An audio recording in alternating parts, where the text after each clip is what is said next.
प्यारे बच्चों अस्सलाम वालेकुम रहमतुल्लाहि व बरकातहू। तारीख 17/10/2020 जमाती पहली मजमून जो है प्यारे बच्चों उर्दू। मौजूद जो है प्यारे बच्चों आ जाएं अलिफ से डाल तक का मशक है ना प्यारे बच्चों। दरअसल तस्वीरों को उनके नामों के साथ मिलाए। ये जो शक्लें हैं तस्वीरें हैं ये हमको प्यारे बच्चों इन यहाँ पे किन के साथ नाम जो लिखे गए हैं तस्वीरों के साथ मिलाने हैं प्यारे बच्चों। खरगोश है, हवेली है, चांद है, जहाज है, समर है, दरवाजा है ना प्यारे बच्चों। टमाटर, तितली, बिल्ली, अनार, पतंग, ढोलक है ना। खरगोश प्यारे बच्चों कहाँ है प्यारे बच्चों, खरगोश ये है ना। गोया हम इसको किसके साथ मिलाएंगे, खरगोश के साथ। दूसरा क्या है प्यारे बच्चों, हवेली है ना, ये हवेली है। फिर क्या है ये प्यारे बच्चों, चांद है ना, शक्लों को चांद ये है। फिर ये क्या है प्यारे बच्चों, जहाज, ये जहाज है ना। फिर ये क्या है प्यारे बच्चों, समर है ना, ये समर है ना। गोया इसको इसके साथ मिलाएं। फिर ये लास्ट वाला क्या है, दरवाजा है ना प्यारे बच्चों, है ना। अब ये देखो दूसरा क्या है, टमाटर यहाँ कहाँ है प्यारे बच्चों, टमाटर है ना, लास्ट पे टमाटर।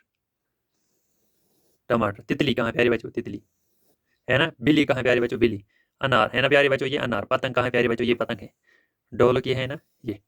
तो यहाँ पे हमको ये मालूम होना चाहिए हमने यहाँ पे किसको शक्लों के साथ इनको मिलाया। तो ये था हमारा आज का मौजू प्यारे बच्चों, है ना प्यारे बच्चों। बाकी